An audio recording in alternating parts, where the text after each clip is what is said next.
Abra sua Bíblia em Mateus, capítulo 9, versos 35 a 38. Diz assim a palavra de Deus: E percorria Jesus todas as cidades e povoados, ensinando nas sinagogas, pregando o evangelho do reino e curando toda sorte de doenças e enfermidades. Vendo ele as multidões, compadeceu-se delas, porque estavam aflitas e exaustas, como ovelhas que não têm pastor. E então se dirigiu a seus discípulos: A seara, na verdade, é grande, mas os trabalhadores são poucos. Rogai, pois, ao Senhor da seara, que mande trabalhadores para a sua seara. Amém. A Bíblia, principalmente o Novo Testamento, usa muitos títulos para descrever a nossa identidade como cristãos. Desde o começo, a expressão discípulos, depois santos, depois filhos de Deus, servos de Deus, mordomos de Deus. Mas Jesus, nesse texto, ele nos dá aqui aquele conceito que, de uma certa forma, ele é global na nossa identidade. O reino de Deus é comparado a uma grande seara, a uma grande lavoura. E todos nós que somos convertidos e colocados dentro dessa lavoura, nós somos trabalhadores do reino de Deus. Por isso que Jesus Cristo vai usar essa expressão aqui: a seara na verdade é grande, mas os trabalhadores são poucos. E ele usa aqui essa palavra trabalhadores. Essa mesma palavra que Jesus usa aqui, ele aplica para si mesmo e para a pessoa de Deus. Ele diz: o meu Pai trabalha até agora e eu trabalho também. Essa palavra trabalhador, ela define a nossa identidade como pessoas que somos chamados por Deus, somos enviados por Deus, somos colocados na seara do Senhor justamente para trabalharmos. Essa palavra trabalhador não é um termo leve, não é um termo de home office. Se você observar bem aí, Jesus o quê? Percorria todas as cidades e aldeias. Ele não ficava em casa. E aqui eu chamo a sua preciosa atenção porque essa palavra ela é muito forte. Porque trabalhador aqui, ela é aplicada dentro do contexto agrícola da época de Jesus, que não tinha uma agricultura mecanizada. Era aquela pessoa que trabalhava mesmo, exaustivamente. É aquela pessoa que trabalhava e se dedicava completamente, exaustivamente, para fazer a obra. Abra a sua Bíblia, lá em Mateus capítulo 20, por favor. Mateus capítulo 20.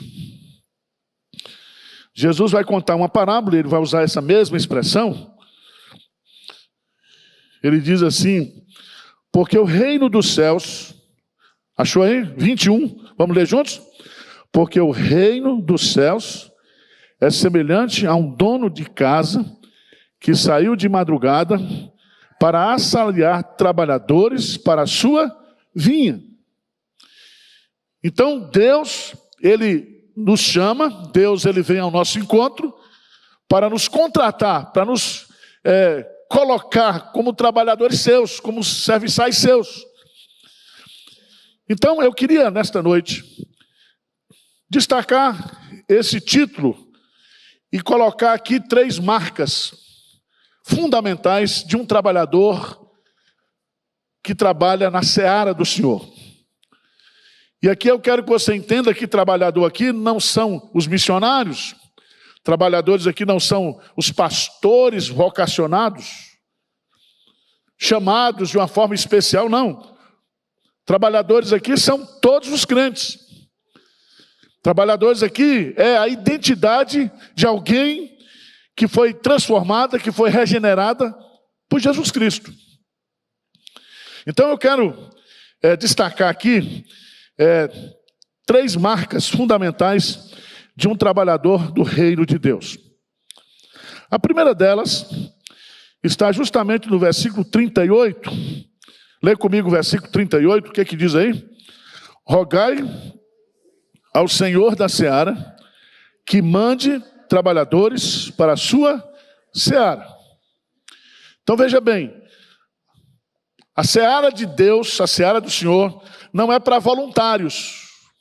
A seara do Senhor é para gente que é mandada, que é enviada.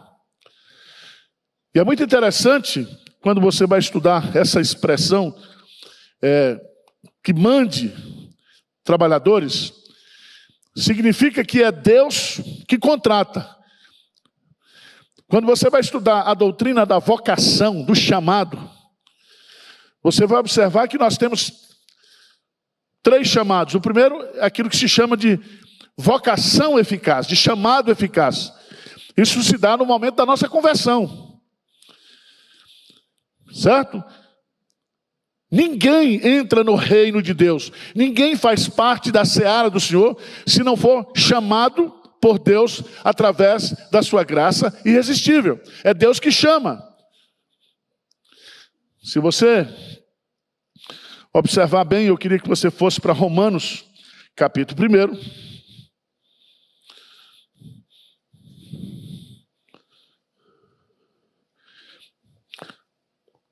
Romanos capítulo 1, no versículo 1, o apóstolo Paulo diz assim: Paulo, servo de Jesus Cristo, chamado para ser o quê?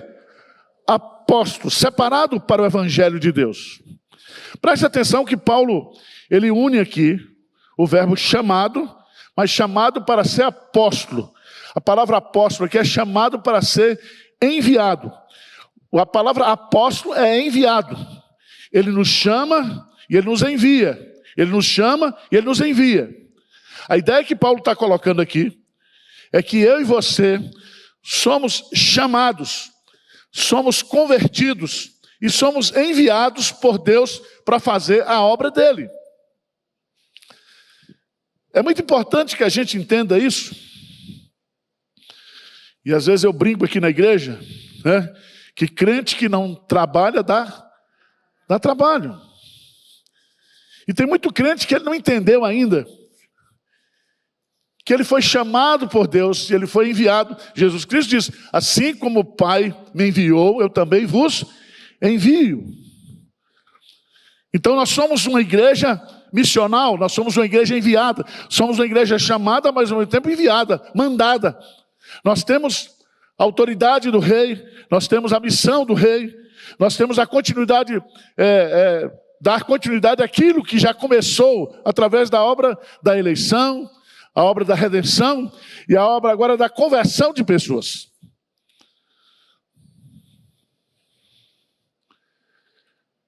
O apóstolo Paulo trata dessa doutrina e eu acho maravilhosa, porque às vezes a gente não tem a dimensão. E lá em 2 Timóteo, capítulo 2, por favor, abra a sua Bíblia lá, 2 Timóteo, capítulo 2.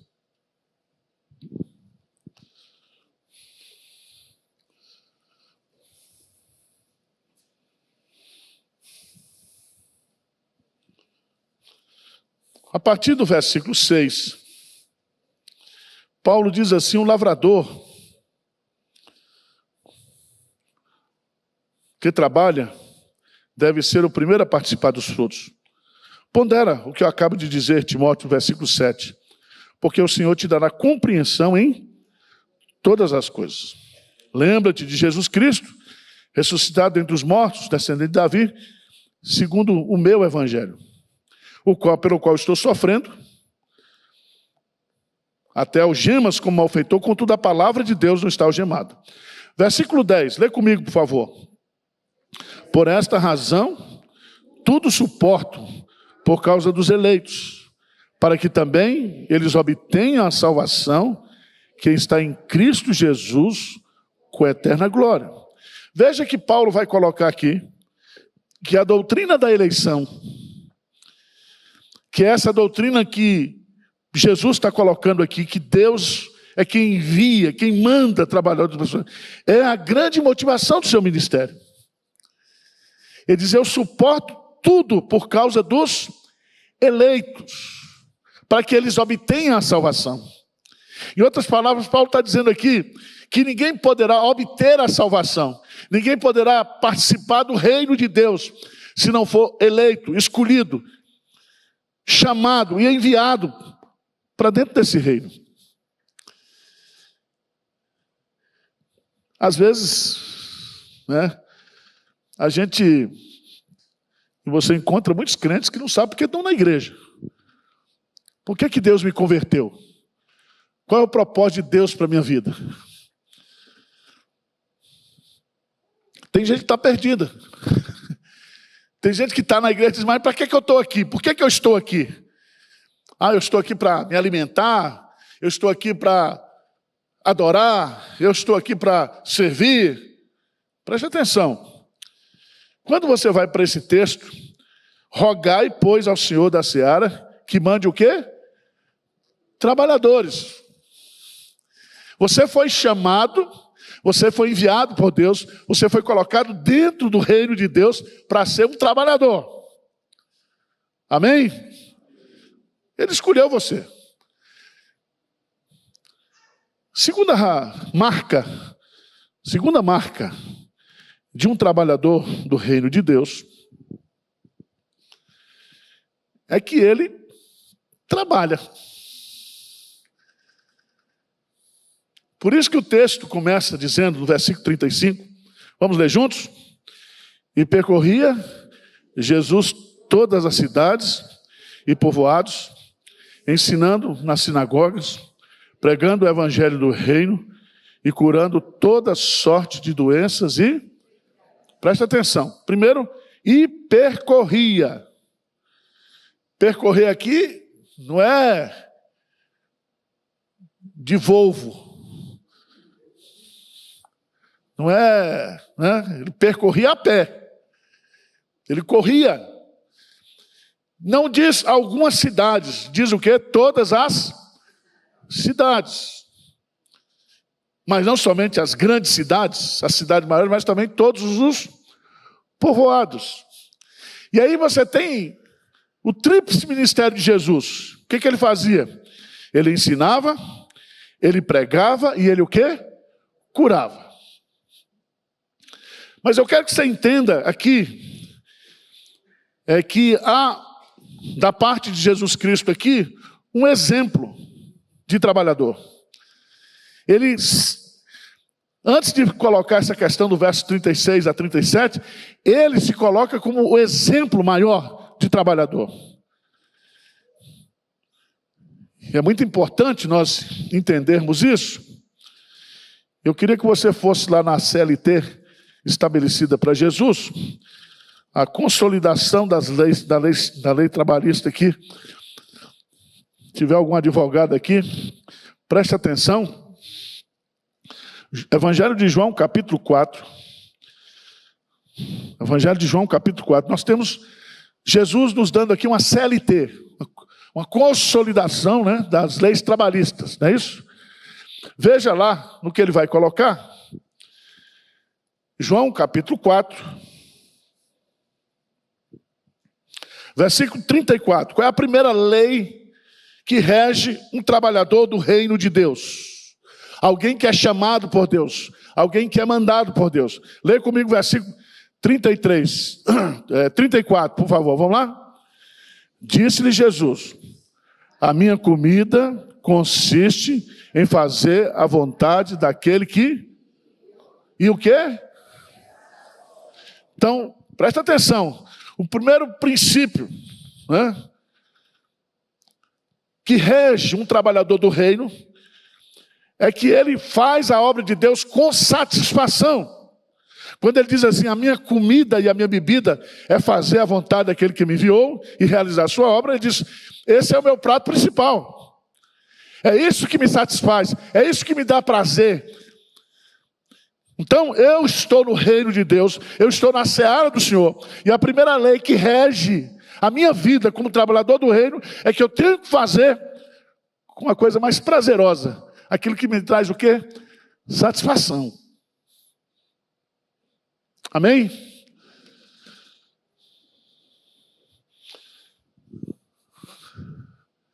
Não sei se você se lembra disso, mas a Bíblia fala, maldito o homem que faz a obra de Deus o quê? Relaxadamente. Nós temos que trabalhar para o Senhor com prazer, com alegria, com satisfação. Segunda lei que rege, segundo o princípio da lei trabalhista aqui do reino, está no versículo 35. O que é que diz aí? Não dizeis vós que ainda há 4 meses até a ceifa? Eu, porém, o que vos? Erguei os olhos e vede os campos, pois já branquejam para a ceifa. Satisfação é a primeira lei. A segunda lei é visão da urgência. Ele diz no calendário de vocês, ainda há 4 meses até a ceifa. Eu, porém, vos digo o quê? Erguei os olhos e vede que os campos já branquejam. Quem é da roça aqui sabe que quando a colheita está madura, ela tem que ser colhida com urgência, porque senão ela se perde. Em outras palavras, o que Jesus está colocando aqui, ele está dizendo, vamos trabalhar com urgência para nós colhermos o maior número possível. Tem que haver da minha parte, da sua parte, essa preocupação com as pessoas que estão perdidas, com as pessoas que estão indo para o inferno, com as pessoas que estão aí aflitas e necessitadas. Terceira lei, se você observar, no versículo 36, diz, o ceifeiro recebe desde já a recompensa e entesoura o seu fruto para a vida eterna, e dessarte se alegram tanto o semeador como o quê? O ceifeiro. A terceira lei que rege a CLT do reino de Deus, para o trabalhador do reino, é a cooperação. Cooperação. Tem o semeador e tem o que? O ceifeiro. Paulo diz, tem aquele que planta e aquele que rega. Mas todos nós somos um. E aqui, meus amados irmãos, o diabo colocou na igreja não o princípio da cooperação, mas o princípio da competição. E aí nós ficamos competindo para ver quem é que é melhor, quem é que tem a doutrina melhor, quem é que tem a liturgia melhor.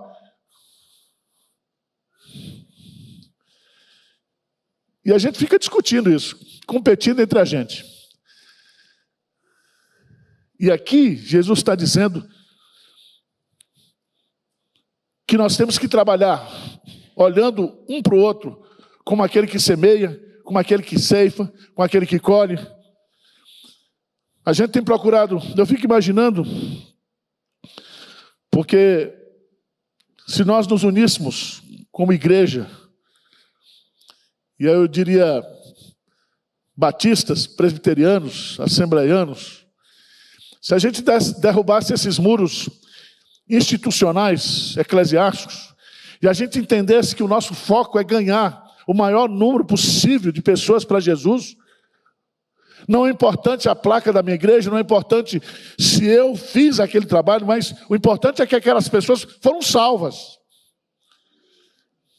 Eu não estou preocupado se vai para a Assembleia de Deus, se vai para a Batista.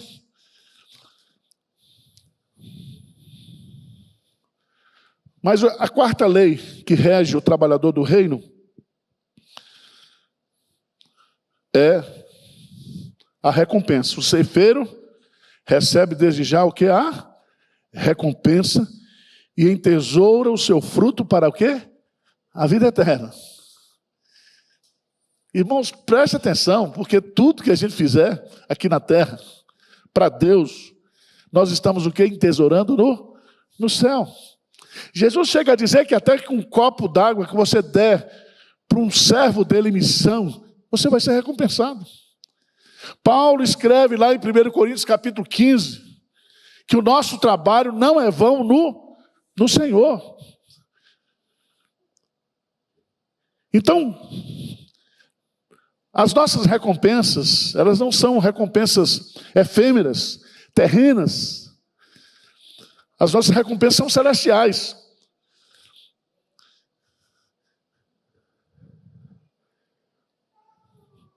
Por isso que não adianta você criar um sindicato aqui na terra.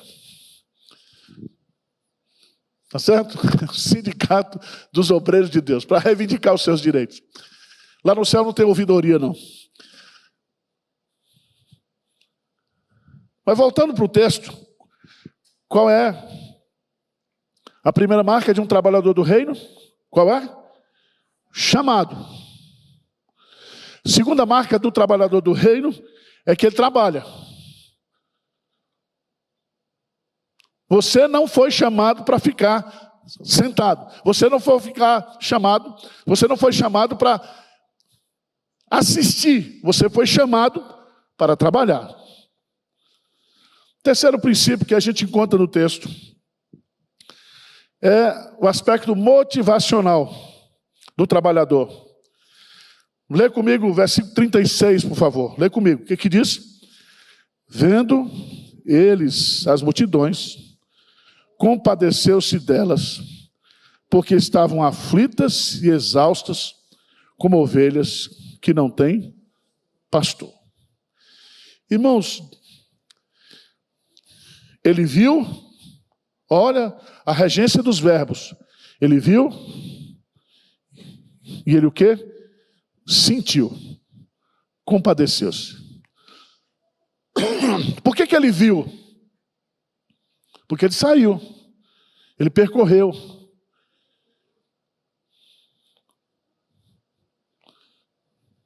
Jesus não ficou no escritório, Jesus não ficou no seu gabinete pastoral de Messias. Então ele sai. Mas o que é bonito aqui no texto é esse verbo, compadeceu-se delas. Esse verbo compadecer-se é um verbo muito forte, porque essa compaixão aqui, esse compadecer-se dela, olhando para as pessoas da perspectiva de Jesus, de Deus, e vendo-as como pessoas que estavam aflitas, exaustas, como ovelhas que não têm o quê? Pastor. Grife essas três palavras, são muito fortes no grego. Aflitas. Aflitas aqui significa que as pessoas estão estouradas, que as pessoas estão, de uma certa forma, angustiadas. Por isso que ele diz, vinde a mim, todos vós que estáis cansados e sobrecarregados e oprimidos. Pessoas estão achatadas, oprimidas, opressas, carregando um peso que não consegue. Ele diz, exaustas. E a palavra exausta, que é de exaustor mesmo, que a gente usa, de exaustão, é que elas estão tão exauridas, sem esperança, sem alegria. Elas estão secas. Mas elas estão como ovelhas que não têm o quê? Pastor. Ovelhas que não têm pastor. Você sabe que o pastor, ou que a ovelha não sobrevive sem o pastor. A ovelha depende do pastor para tudo. Para comer, para se guiar, para se movimentar. Não existe a possibilidade de uma ovelha sobreviver sem a figura do pastor. Por isso que Davi diz, o Senhor é o meu pastor e nada me faltará. Porque tudo que eu preciso para viver como ovelha, vem do pastor. Essa palavra compaixão é uma palavra muito bonita. Veja lá Mateus capítulo 14, versículo 14.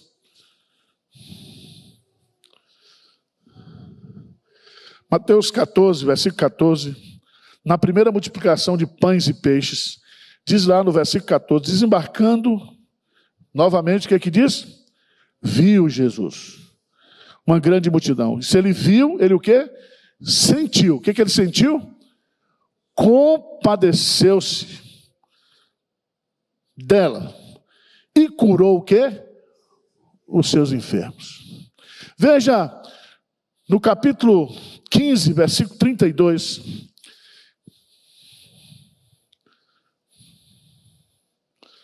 No versículo 32, chamando Jesus os seus discípulos, disse, tenho compaixão dessa gente, porque há 3 dias que permanece comigo, e não tenho e não quero despedi-la em Jesus, para que não, o quê? Desfaleça pelo caminho. Veja, Mateus capítulo 20, versículo 34. Mateus capítulo 20, versículo 34.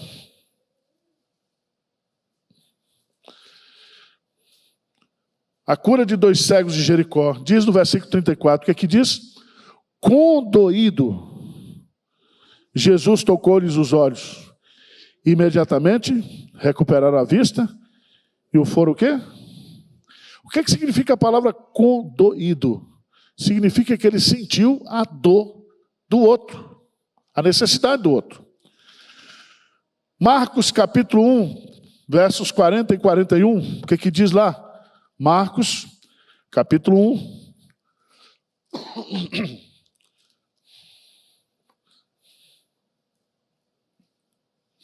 Vamos ler juntos? Marcos 1, 40 e 41, o que diz?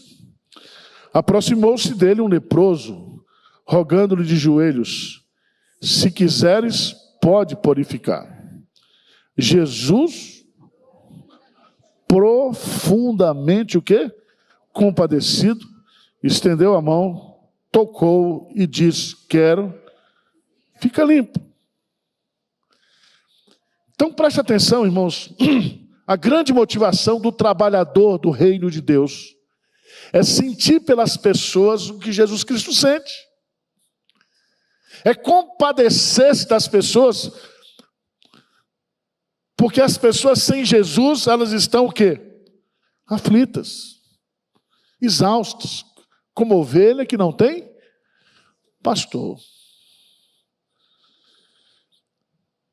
Enquanto você não sentir pelas pessoas aquilo que Jesus Cristo sente, você não sai do banco.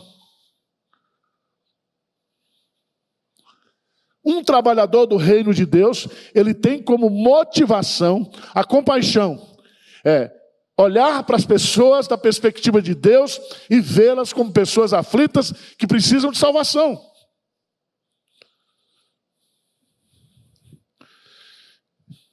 Eu quero concluir. Recapitulando, quais são as 3 marcas de um trabalhador do reino de Deus? Primeiro, chamado e enviado. Segundo, trabalho. Não precisa desenhar para você, se ele chama trabalhadores, trabalhadores significa alguém que trabalha. Então você tem que trabalhar, meu irmão. Terceira marca, compaixão. A compaixão é a motivação. A motivação. Irmãos, eu fico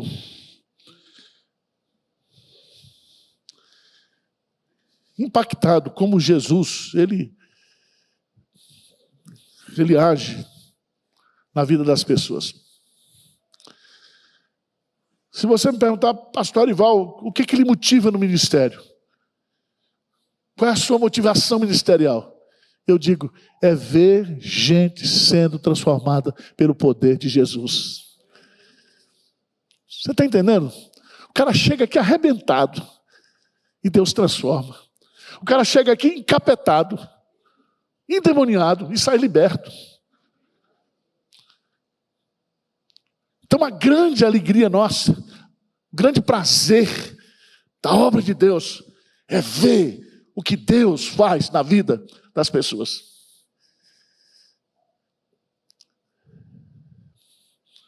Por isso que Jesus diz: o Espírito do Senhor está sobre mim, e me enviou para pregar, e me enviou para libertar, e me enviou para curar, me enviou para consolar.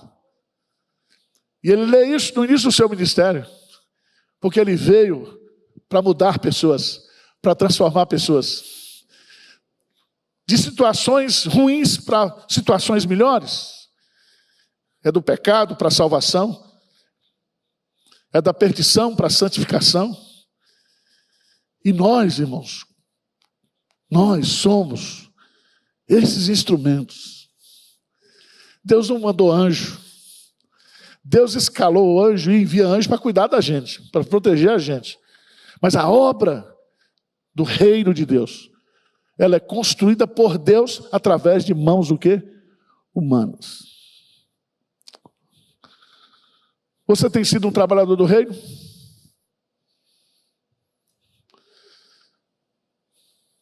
Hein? Você tem compreendido a profundidade e a grandeza do privilégio que Deus está nos dando?